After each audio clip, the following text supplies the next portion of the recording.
Amém. Meus irmãos, boa noite. A graça e a paz do Senhor Jesus. Amém. Deixa eu colocar o celular aqui do lado para eu saber o tempo, para que eu não extrapole. Gustavo me deu só 2 horas para pregar, então tem que estar de olho aqui no horário. Eu e o Fábio temos esse mesmo defeito de fabricação, né, Fábio? Se tiver cuidado, vai embora e já era. Nós viemos agora de uma sequência de ministrações que nos foi edificante, creio que muito proveitosa. E hoje se inicia mais uma sequência mais curta, que são só de 2 palavras de ministrações, né? A respeito da Páscoa. Eu falarei hoje da antiga Páscoa. A Páscoa é uma só, mas tendo como referencial a Páscoa do Êxodo, e o próximo domingo Gustavo falará dessa concreção eterna que ela recebe em Jesus Cristo, o nosso Senhor. E esperamos que de fato a gente possa falar aquilo que Deus colocou no nosso coração com inspiração. Eu estava outro dia assistindo um televangelista na TV, e ele disse na sua palavra que, perguntado, indagado certa vez sobre sinais, sobre prodígios e maravilhas, um membro da congregação dele, impressionado com o que tinha acontecido no Antigo Testamento, e dizendo ele que esse membro da igreja queria contemplar os sinais da antiguidade que estão relatados na Bíblia Sagrada, na Escritura. E ele, na sua persuasão e no seu doutrinamento, querendo chamar para si o seu doutrinamento, o seu dogma e aquilo que ele compreende segundo o que ele prega e que ele ensina à sua comunidade, disse que hoje em dia se vê muito mais sinais do que no Antigo Testamento. Mas quando o irmão perguntou e se referiu a esses sinais, ele não fala simplesmente dos sinais subjetivos que esse líder opera nos seus cultos, porque os sinais que se vê ali habita a subjetividade. É um levantar de mão que não poderia levantar, é um levantar de perna, enfim, de braço, uma caminhada mais acelerada. Então não evidencia e não impressiona como de fato é o Antigo Testamento, quando o povo hebreu foi maravilhado, tendo assim aquela impressão impactante e de maneira plausível, tangível, e que se podia tocar, se ver, contemplar, aquele povo vivenciou. Porque eu duvido que qualquer um de nós, se não pelos fenômenos naturais da própria natureza, não vimos o que de fato aconteceu e o que literalmente, fisicamente aconteceu e vivenciou os hebreus na antiga aliança, não é? Porque, por exemplo, tomo como exemplo as pragas do Egito, as 10 pragas, não é? Eu nunca vi, sinceramente, eu creio que Jesus transformou água em vinho, mas também ficou para aquele tempo, porque o maior sinal, o maior milagre da nova aliança é a conversão da alma. Esse é o maior milagre que deve acontecer entre nós e supera as impressões do milagre dos acontecimentos físicos da antiga aliança. Mas eu nunca vi nos dias de hoje água, por exemplo, virar sangue, como Deus ali na primeira praga do Egito humilha o Deus do rio Nilo, ali transformando as águas do Nilo em sangue, humilhou a divindade do Nilo. Se você não conhece a história, eu quero te contar, te narrar um fato curioso que Salomão escreveu acerca do rio Nilo. No capítulo 11, verso 1 de Eclesiastes, está escrito assim: lança o teu pão sobre as águas, que depois de muito tempo tu colherás. Quando ele fala essa frase, ele se reporta a um costume que acontecia justamente no Baixo Egito, ali no Nilo, porque tinham o costume de ali, em frente ao Nilo, quando o rio estava seco, jogarem as sementes no período do verão, para que quando o rio enchesse, a semente pudesse receber a água, que era uma água divina, que o rio era e recebia, tinha uma deidade, uma divindade, e essa semente frutificava depois de um dado período de tempo. Claro que a intenção do versículo de Salomão é mostrar a generosidade daquele que lança o pão sobre o auspício do bem e da generosidade, mas ele toma como empréstimo aquilo que ele conhecia do Nilo. E por muita coincidência nós podemos olhar e contemplar naquele período da mortandade dos hebreus, um camarada chamado Moisés, que de maneira simbólica a gente não pode deixar de enxergar, que ele foi lançado às margens, à beira do rio Nilo, e por ironia do destino, Moisés foi uma semente de Deus, 80 anos depois, para chegar diante de Faraó, e profetizar e falar que só havia um Deus, e o Deus era o Deus de Israel, e a primeira praga profetizada ou proferida por Deus foi justamente aniquilar a possibilidade daquele rio Nilo, aquele Deus, aquela divindade ter continuidade na consciência dos hebreus que ali habitavam. E o próprio Moisés foi esse pão lançado sobre as águas para proclamar na primeira praga do Egito que só um Deus nos céus, na terra e debaixo da terra, e o seu nome era e é Jeová. Primeira praga, a humilhação e a veemência de Deus contra o Deus do Nilo, onde o rio era adorado como o Gandhi na Índia, e todos os peixes e os animais que ali existiam eram adorados, eram divindades ali no Egito, no Baixo Egito. A segunda praga são as rãs. As rãs que tinham uma divindade chamada Rote, não é? Que era a divindade que protegia a proliferação por conta das enchentes. Esse Deus, segundo os egípcios, protegia a proliferação das rãs no Egito, mas dado momento da história, se diz que até o próprio faraó acordou de noite, todo atônito, com um barulho, um ruído de um sapão cantando no seu ouvido. Não só ele, mas todas as casas do Egito estavam inundadas de sapos e de rãs. Você imagina a cena, a loucura?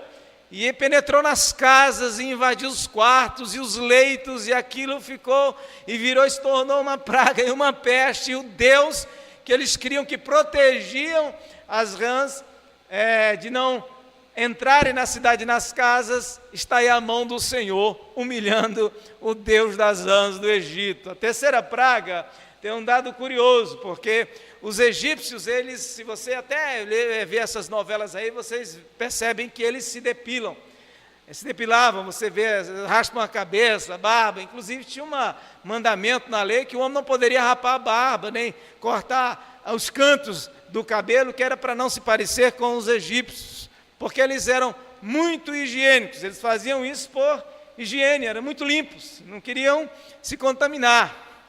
Não é? E também os sacerdotes do Egito, eles usavam as roupas muito brancas, muito alvas, não é? E por conta dessa higiene, eles assim se vestiam e assim se apresentavam ao povo para ministrar no templo nesse período. Aí vem uma praga que o Deus que tinha ali, que continha essa praga, não pôde conter, porque o que se disse é que a terceira praga encheu todo o Egito de piolho. Se é coisa feia, quando eu era menino, a gente abria a cabeça de alguns guris lá onde eu morava, a gente já via aqueles piolhos andando assim nos cabelos, a gente já tem uma certa gastura. Imagina um cara careca e a cabeça cheia de piolho, como é que não fica? De longe dá para se perceber, na roupa do sacerdote e na cabeça. Eu tenho seborréia, chama seborréia, dá caspa em mim aqui, ó, tem que usar um produto. Eu acho horrível quando nasce, deixar um pouquinho a barba crescer, já vem aquela coisa que coça assim, é horrível. Imagina piolho, imagina sem cabelo e a cabeça cheia de piolho.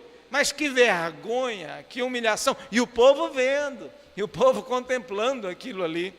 A quarta praga, nós conhecemos muito bem essa entidade no Novo Testamento, que é a praga das moscas. e que ganhou o nome Belzebu, ganhou essa alcunha de Deus das moscas no Egito, porque Belzebu era um deus, um demônio adorado no Egito. E ali Deus envia e permite as moscas cheirem o Egito por completo, e onde há moscas, a sujeira, a imundícia, fedor, um mau odor. Um povo que era tão limpo, né, tão dedicado às purificações, se deparam com o seu próprio Deus não podendo conter aquilo que ele prometera, que ele prometia que o povo cria. Quinta praga é a praga nos animais, nos bichos. Tinha os bois ali que eram adorados, como na Índia, tinha alguma semelhança com a Índia. O Gandhi é adorado, e na Índia a vaca, o boi é adorado lá. Ninguém consome carne bovina lá, porque o boi é uma divindade, não é? E ali o que se diz é que a peste alcançou todos os rebanhos do Egito. E o Deus que cuidava do rebanho do Egito não pôde proteger os egípcios, ou o rebanho dos egípcios, da praga enviada pelo Senhor. A sexta praga são úlceras malignas que acometem todos os egípcios.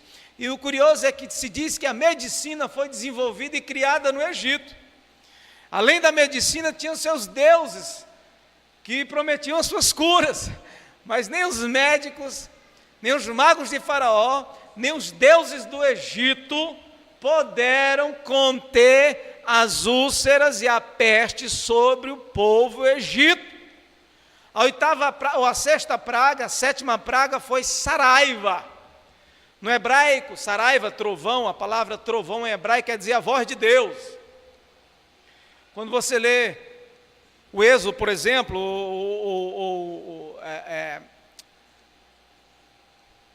Hebreus 11, quando fala da fé, o povo não conseguia ouvir a voz de Deus, é porque Deus bradava como trovão.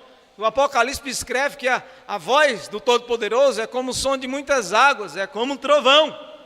Aí eles criam nessa prosperidade abundante que advinha da chuva temporal, de acordo a época do ano, e ali vem uma saraiva de granito para acabar com a lavoura. E a oitava praga, por consequência, vem gafanhotos, devoradores, que acabam de estraçalhar toda a fartura e prosperidade do Egito. Aí se emenda a nona praga. E a nona praga, se você não sabia, o deus Ra, o faraó, ele era chamado também de Deus Sol. Então ele se vestia, normalmente, se diz a história, nos viés da teologia, que o faraó ele se vestia ao meio-dia e saía lá no seu palácio, e ele punha lâminas de espelho, de cobre no seu corpo, e ficavam os hebreus e os egípcios ali vinham adorar faraó. Então ele ficava no ângulo, onde o sol batia nele, e as lâminas refletiam nos olhos de todo o pessoal, inclusive dos hebreus. Os hebreus não conseguiam ver uma glória artificial, e eles baixavam os rostos e se curvavam diante do pseudo-deus, divindade, que era faraó do Egito. Aí Deus envia a escuridão durante 3 dias, que os egípcios não poderiam contemplar um palmo de distância o seu companheiro. O homem não conseguia ver a face da sua esposa no leito, na sua cama, mostrando a eles que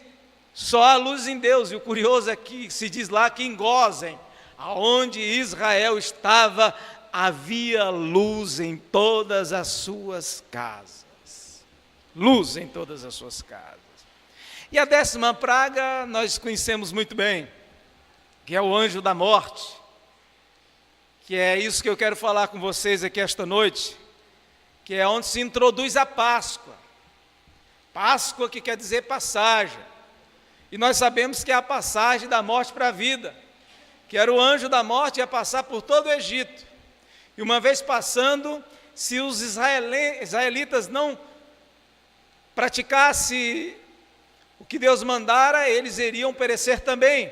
E o que se diz no Êxodo é que necessário se fazia que se matasse um cordeiro de 1 ano, e assim matando, pegasse o sangue daquele animal e passasse nos umbrais das portas. O cordeiro tinha que ter 1 ano de vida, e ele deveria ser pegado do rebanho no dia 10 de Nissan, 10 de abril, mais ou menos, março e abril, nosso aqui calendário, e ele deveria ficar em observação durante 4 dias, do dia 10 ao dia 14 do mês de Nissan. Eu não sei se você, assim, por coincidência, olhando para o Novo Testamento, olhando para o Cordeiro de Deus, que é Jesus, e percebendo que Jesus, como um tipo desse Cordeiro, na época que ele veio aqui, ele foi examinado em todo o seu ministério, foi levado até Pilatos, e Pilatos olhou para Jesus e não viu pecado e agravo e transgressão nenhuma em Jesus, quando ele se apresenta a Pilatos. Muito menos Herodes, manda de volta. Ninguém achava esse defeito em Jesus, que é esse modelo, esse arquétipo do Cordeiro do Êxodo, que deveria ser examinado para ser imolado, sangue derramado, e as casas dos israelitas protegidos pelo sangue da Páscoa, da passagem da morte para a vida. Essa era a ordem. E à meia-noite o clamor no Egito. O anjo passou, meu amigo, onde tinha um primogênito. O povo do Egito queria matar e matou os hebreus quando criança. Agora parece que Yahvé se vinga, não para agora, mas para aquela época. E ali, como o filho de Faraó era uma divindade, era o próximo Deus a assumir o trono, então ele também abraça e absorve a dor e o clamor de perceber, de ver, de sentir que todos os primogênitos do Egito foram ceifados pelo anjo da morte, mas em Israel, onde o sangue da aliança, o sangue da Páscoa estava sobre os umbrais da porta, todos tinham vida e todos, no mínimo, se alegraram, e aí veio a ordenança a partir daí. Pois era a Páscoa do Senhor. A Páscoa já era comemorada no Egito, mas não da maneira que o Senhor queria que Israel celebrasse.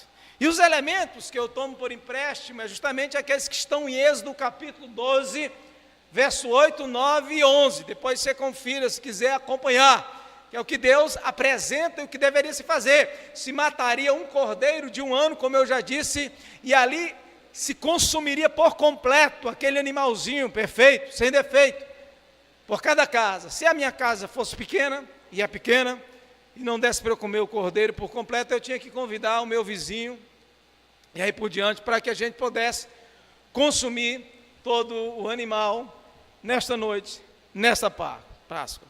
E eu queria falar para vocês de 3 tríades, que eu percebo aí no verso 8, verso 9 e verso 11 do Êxodo. 3 tríades. 3 vezes 3, 9, mas são 3 tríades. Que no verso de número 8, que se diz lá, é que o animal deveria ser consumido a carne, mas não só a carne, o pão ázimo, mas também não só o pão ázimo, mas as ervas amargosas. A carne, o pão ázimo, as ervas amargosas. Os judeus, 600 anos depois, acrescentaram ovo, acrescentaram maçã, acrescentaram um osso de um cordeiro, acrescentaram vinho, acrescentaram outros elementos, mas a origem era essa. Os 3 elementos primários eram esses: a carne do cordeiro, o pão ázimo e as ervas amargosas. E isso tinha o seu simbolismo espiritual, que deveria ser carregado na mente e na consciência de cada hebreu quando participaria, ou quando iria participar, não só daquela Páscoa, mas das Páscoas seguintes, que era o mandamento, era a ordenança do Senhor Jeová para todos os hebreus. E essa tríade fala de 3 coisas maravilhosas, pelo menos a primeira, porque do churrasco aí, o que era agradável se comer era carne. O Fábio que o diga, quem é que não gosta de um carneirinho assado? Um carneirinho assado com uma Coca-Cola, não é? Gosta de refrigerante, tomar Coca-Cola, é uma delícia.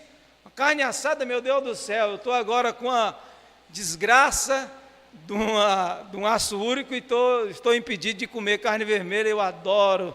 E essas carnes de carneiro aí, meu Deus do céu, elas estão terminantemente proibidas para o meu consumo. E infelizmente eu tenho que me conter e comer muito pouco. Mas o melhor dessa refeição era essa carne, era uma maravilha, não é? Desses 3 elementos, a carne.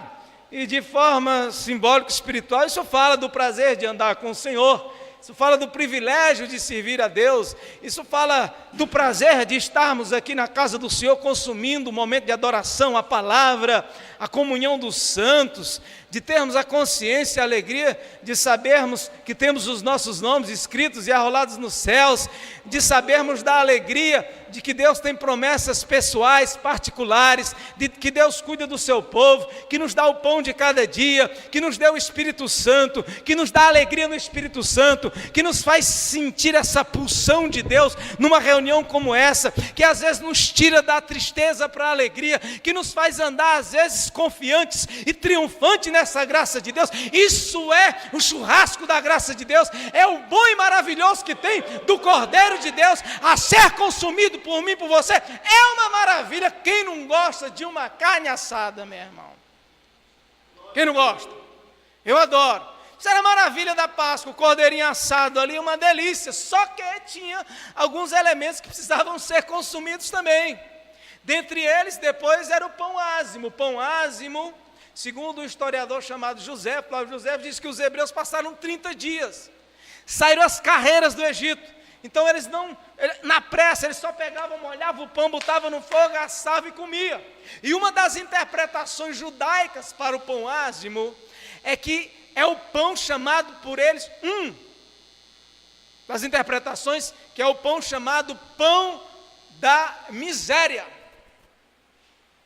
Tem um valor simbólico também, espiritual para o Novo Testamento, que é a falta de fermento, e o asmo da sinceridade da verdade, mas um significado daquela época que os judeus têm, guardam hoje no coração, é em saber porque o pão não tinha fermento, não tinha aparência, era um pão, simplesmente uma massa feita, assada e botada para dentro, chamado e conhecido como pão da miséria, que era para eles terem esta consciência de que eles eram miseráveis, dependentes da provisão, da proteção e da ajuda de Deus, do eterno, na trajetória, no chamado, na caminhada com o Senhor. Por isso é que eu olho para Romanos capítulo 7 e verso de número 24 e vejo Paulo. Imagino que Paulo fosse mais santo do que nós, não?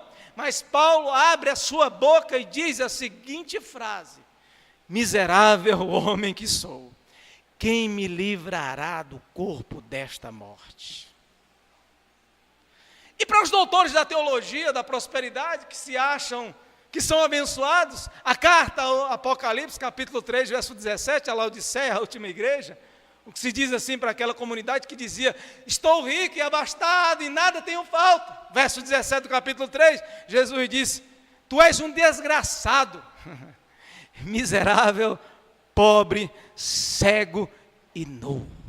Por isso que a gente deve carregar na nossa mente, a nossa consciência, que nós somos os miseráveis, desgraçados, pobres, cegos e nus, se não atentarmos para a misericórdia, a bondade, o amor de Deus nas nossas vidas. Devemos carregar a consciência deste pão ázimo na nossa peregrinação, meu irmão.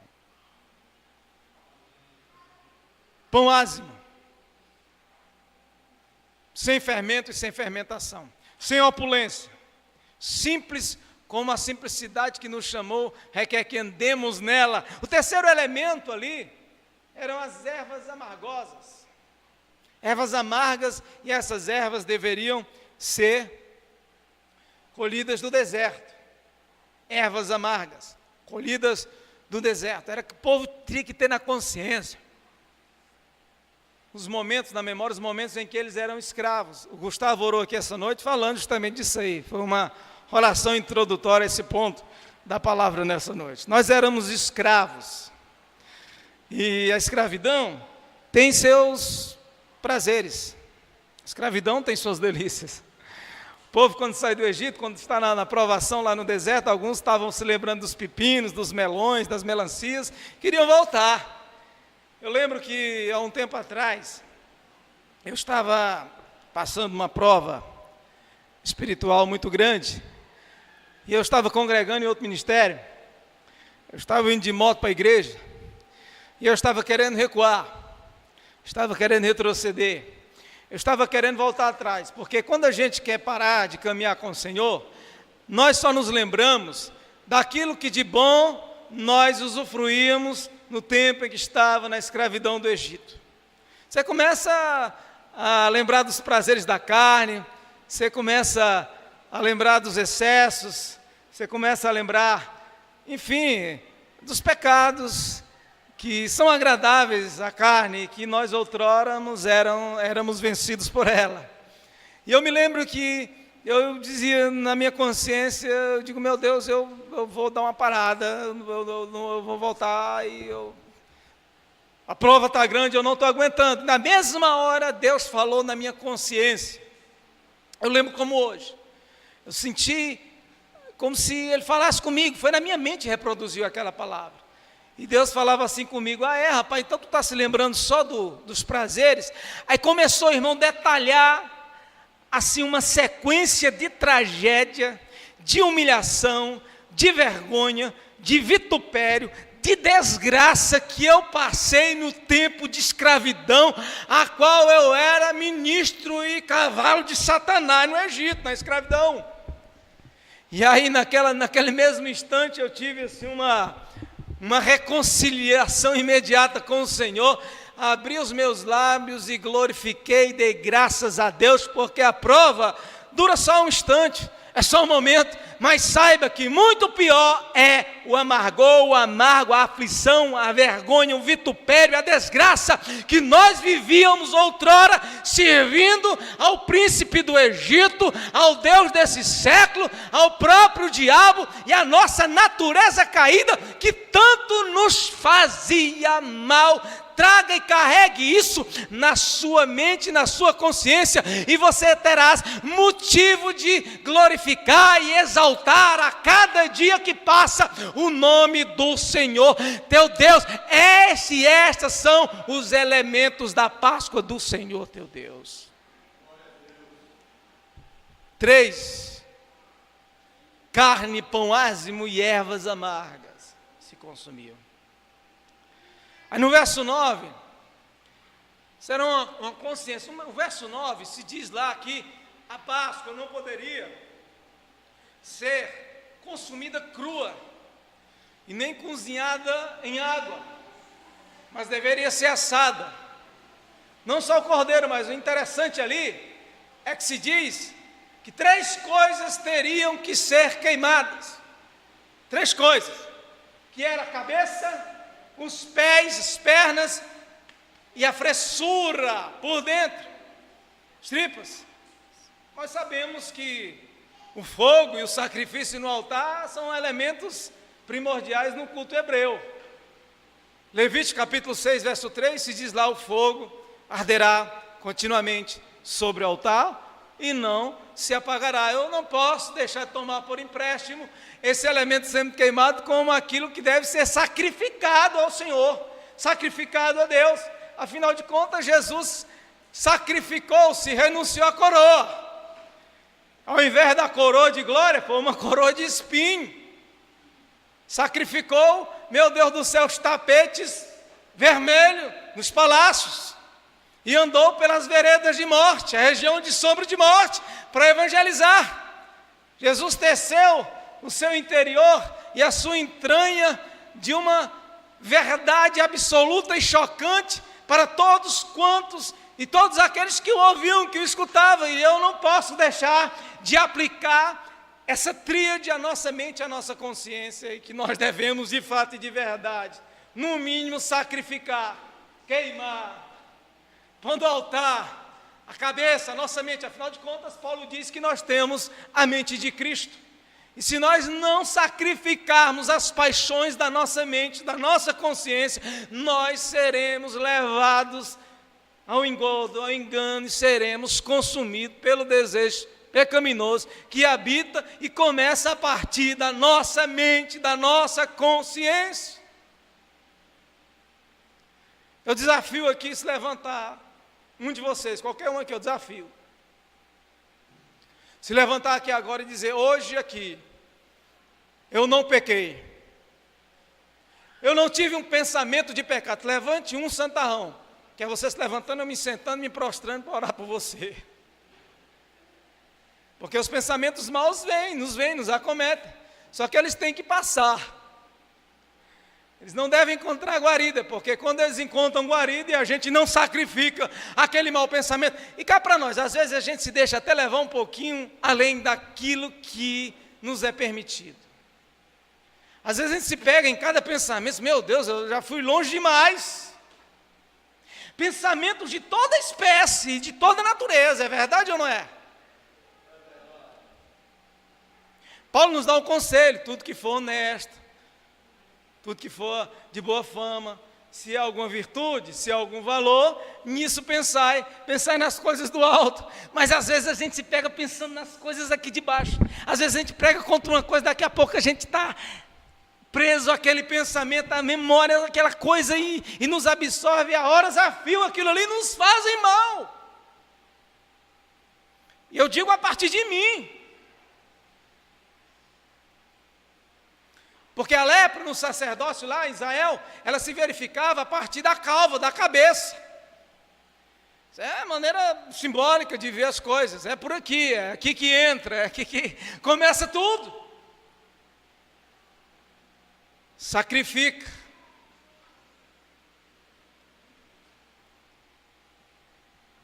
E esse bicho aqui, ó, que nós estamos a cada dia mais absortos, viciados, consumindo mais.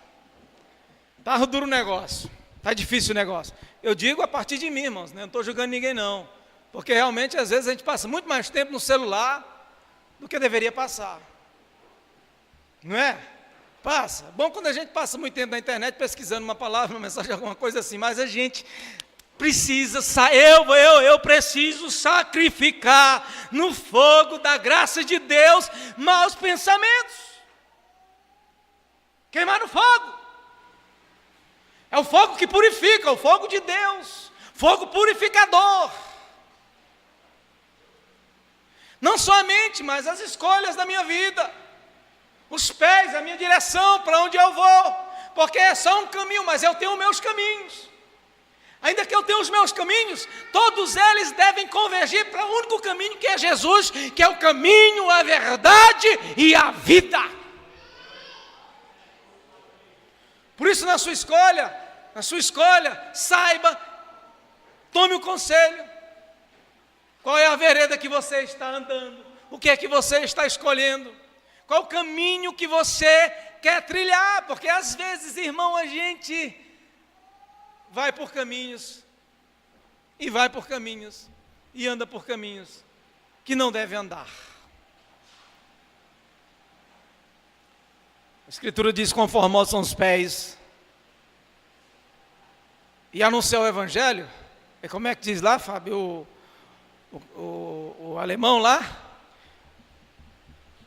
Como é que é? Pregue a palavra sempre. Não pregue sempre o Evangelho.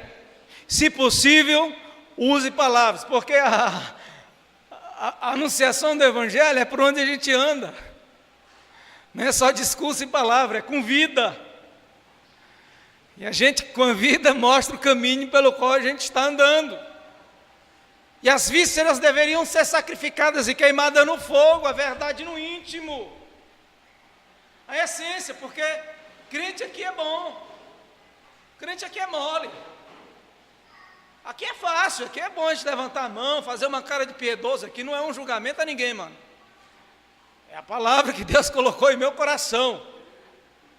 Porque ser crente dentro é gostoso, é fácil, né? Tem gente que, enfim, mas no íntimo, no oculto, no escondido, em escrutínio, em secreto, em segredo, na intimidade com o Senhor, aí é só Deus quem sabe, é só Deus quem sabe quem é os seus. Por isso que lá, em Marcos capítulo 16, diz assim: e por todo mundo pregar o Evangelho, toda criatura, aquele que crê e for batizado será salvo, porém quem não crê será condenado. Aí nós sabemos quem se batiza, porque nós vemos. Você vê o cara se batizando. Agora, quem de verdade creu, só quem sabe é Deus, porque o batismo não salva. O contexto diz assim, mas quem crê, quem não crê já está condenado. O ladrão da cruz não foi batizado, mas ele creu. Jesus soube, deu testemunho e disse a ele, daqui a pouco, eu te garanto, estarás comigo no paraíso. É por isso que o maior culto não é esse não, esse é maravilhoso. O maior culto no Novo Testamento é aquele que Jesus nos ensinou, na intimidade. Entra no teu quarto, fecha a tua porta, e em segredo busca o teu Pai em oração, e em segredo o teu Pai vendo, te contemplará e te responderá, e te exaltará, em segredo, em escrutínio, no íntimo, na intimidade com Deus. Por isso que não é bom julgar, porque às vezes, Gustavo, tem aqui que você olha para cá, se aquele irmão é meio frio pela aparência, mas vai ver que por dentro o cara está em chamas, e você não sabe a devoção e a espiritualidade daquele irmão que congrega com você, que não deve ser julgado segundo a aparência. 3 coisas. 3. Aí no verso 10 tem mais 3. Aí é tipo um doutrinamento, agora é uma preparação para a viagem, que nós devemos ter. Que aí era a ordem, depois de tudo isso aí, vocês precisam comer o pão, o cordeiro, ervas amargas, tem que queimar lá a cabeça, os pés e as vísceras. Agora para vocês saírem, vocês precisam sair com os lombos cingidos, sandália nos pés, cajado na mão. Rapidamente, os lombos cingidos, sandália nos pés e cajado na mão, apressadamente. Eu não vou deixar de me reportar a arma espiritual de Paulo, em Efésios capítulo 6, verso 14, quando ele fala da armadura de Deus, e que por coincidência, necessário se fazia o povo hebreu sair com os cintos nos lombos, os lombos cingidos para a viagem, para a peregrinação para o deserto. E ali em Efésios 6 diz que essa armadura é a verdade. Cingir os vossos lombos com a verdade. De modo que os 6 elementos que eu falei antes, fala da nossa intimidade. Fala de um tecer de consciência e de espiritualidade. Mas essas 3 últimas, fala do nosso testemunho para fora. Fala do nosso testemunho na peregrinação. Fala do nosso testemunho na vida. Fala do nosso testemunho no deserto. Fala do nosso testemunho no contato, no convívio com os outros. É para a viagem. Se vistam. Porque o cristianismo é Deus, trabalhou sempre de dentro para fora. Mas a gente tece o caráter por dentro e manifesta aquilo por fora. De modo que os cintos cingidos pelos lombos é essa armadura que nós devemos carregar. Sermos verdadeiros. Carregar a verdade não como uma bandeira política ideológica, pelo presidente eleito aí que se diz: conhecereis a verdade e a verdade vos libertará. De que verdade, rapaz? Isso é só um versículo bíblico, não tem nada a ver com o que Jesus falou. Verdade no íntimo é outra coisa. Verdade no íntimo são obras praticadas que recebem o confrontamento, mas que prevalecem, mas que não negam, e não retrucam, e não renunciam um viver nesta clareza, nesta verdade, como uma armadura e um confrontamento na vida e na existência onde quer que você vá. Sua vida é um livro aberto, você é uma carta aberta. Não adianta mentir. O casal está se conhecendo aí, ninou, né? Já noivaram já? Já noivaram? A noivar, né? Pois é. Precisam ser verdadeiros um para o outro. A verdade tem que prevalecer para a coisa fluir. Se converteu, está participando da igreja? Não seja hipócrita, dê testemunho da verdade. Se vai fazer alguma coisa aqui, faça com verdade, com clareza. Queira fazer para agradar, porque se sentiu constrangido, ou, enfim, porque por nada, mas carrega essa verdade perceptível, plausível, tangível, que se possa perceber, se possa notar, se possa ver. Porque cá para nós, aqui acolá a gente solta uma mentirinha, não é verdade? Aqui acolá a gente dá uma mentirinha que não deveria, não é verdade? Eu não vou mentir, porque se eu disser que eu não minto, eu chamo de mentiroso. Não sou perfeito, né? Mas só em assumir que mentiu já está dizendo a verdade a respeito do pecado confessado e de ter uma vida clara a respeito dos seus próprios erros. Mentirinha para dar uma sacada, uma saídazinha. Irmão, tu vai vir hoje? A igreja, tem umas mentirinhas assim no nosso meio. Não, irmão, não dá, mas dá. O cara inventa uma coisa e outra. Vai dizer que tu nunca deu uma... A gente inventa uma coisa e outra. É verdade ou não é? A gente às vezes, né, se ocupa, de repente a gente arruma uma ocupação, aí sutilmente inventa. Verdade.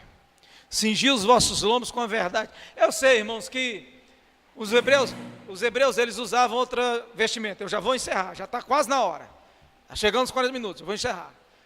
Mas a verdade é o que segura a vestimenta de baixo, né? O cinto segura, imagina, sem cinto, vê-se as vergonhas. Falando em vergonha, o segundo elemento aí era as sandálias. E para quem não sabe, as sandálias, elas, só quem andavam sem elas, naquele período, eram os escravos. Quando uma nação era saqueada e levada em cativeiro, o que eles faziam? Eles deixavam o caba nu, amarravam o camarada e saíam puxando o camarada nu e descalço. Estupravam as mulheres, matavam os velhos, levavam os príncipes para serem eunucos nos palácios. Aí tu imagina atravessar um deserto, aquele sol causticante, não sei quantos graus faz no deserto, quanto não queima a planta do pé, o camarada andando descalço no deserto. Agora, eu não sei se você lembra, no Novo Testamento, o filho pródigo, e um dos 3 itens que o pai dá a ele aí, o que é? A primeira é vestes novas, um anel no dedo e sandália nos pés. E o texto lá da parábola diz o seguinte, que quando o pai viu o filho de longe, ele levantou as vestes e isso para um senhor naquele período era uma vergonha, mano. Era um vitupério. O camarada levantava, o senhor levantava o saião e corria, aparecia as partes íntimas, as partes de baixo do velho. De maneira espiritual, ali diz e fala para nós de Deus recebendo a nossa vergonha em Jesus Cristo, descendo da sua glória e correndo para nos abraçar e dizer que nós não somos mais escravos e que agora o sinal de não sermos mais escravos está na simbolização destas sandálias dadas para aquele que era escravo e agora não é mais. E para eu encerrar,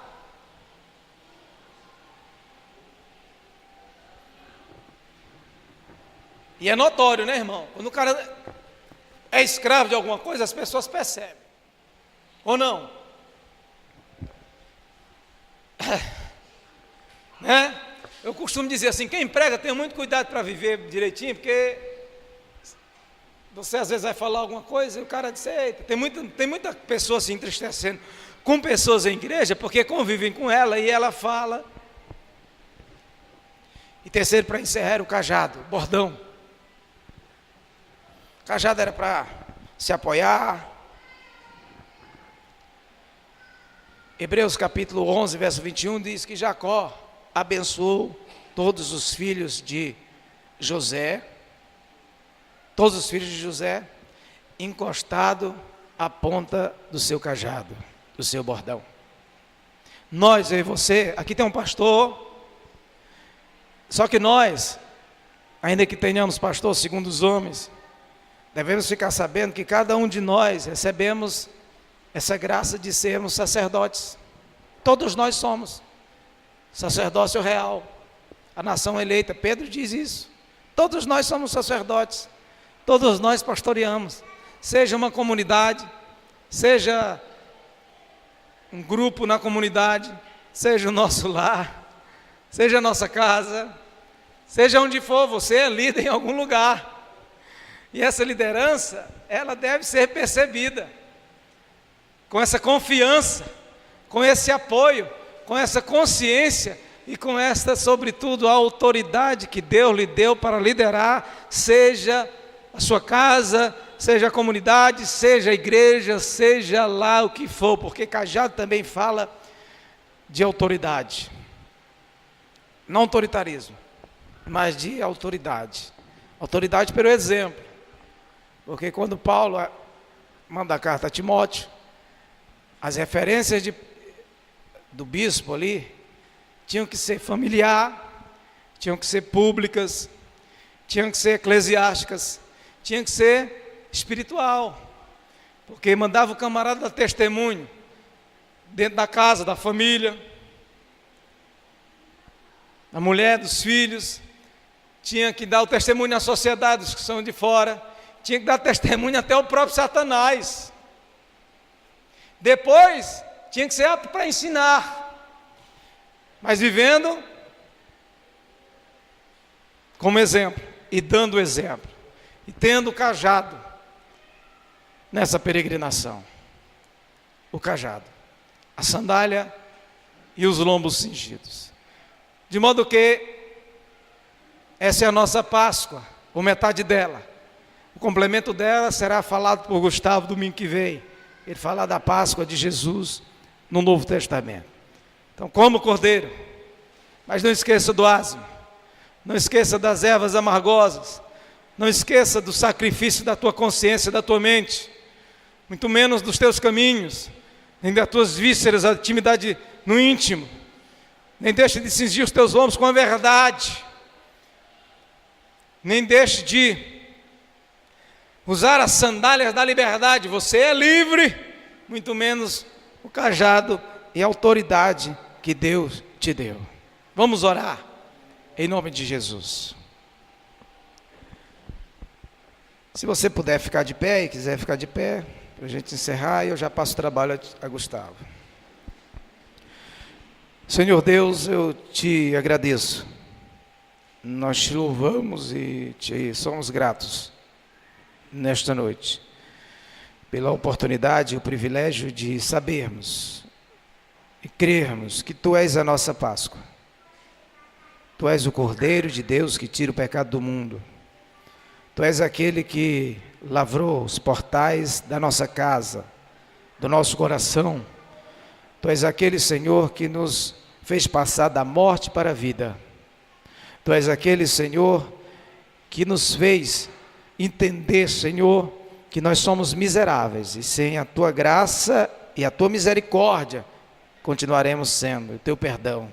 Tu és aquele, Senhor, que nos mostra a eternidade, o gozo de Te servir e sabermos que o mundo e o Egito só nos traz vergonha, aflição e vitupério.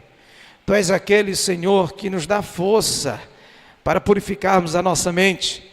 Tu és aquele que nos dá força para fazermos as melhores escolhas, porque, afinal de contas, Tu és o caminho, o único caminho, a verdade e a vida. Tu és aquele, Senhor, que contempla a intimidade de cada um de nós. Tu vê a nossa alma, o nosso pensamento, a palavra ainda não nos chegou à boca e Tu sabe toda, Senhor. Tu nos instrui acerca da partida, Senhor, que nós devemos andar com os nossos lombos cingidos, sobretudo, com a verdade. Sermos verdadeiros porque não somos filhos de Satanás, porque ele é o pai da mentira. Ó Senhor Deus, Tu és aquele, ó Deus eterno e criador, que nos diz que nós somos livres, porque entramos pela porta, e nós entramos no aprisco, entramos e saímos e encontramos pastagem, porque Tu não nos aprisiona, Tu nos liberta, Senhor. Tu és aquele, Senhor, que colocou um cajado na nossa mão, um cajado também Teu que nos consola, um cajado que nos orienta, nos conforta e que nos ajuda na disciplina e a disciplinarmos aqueles que estão à nossa volta.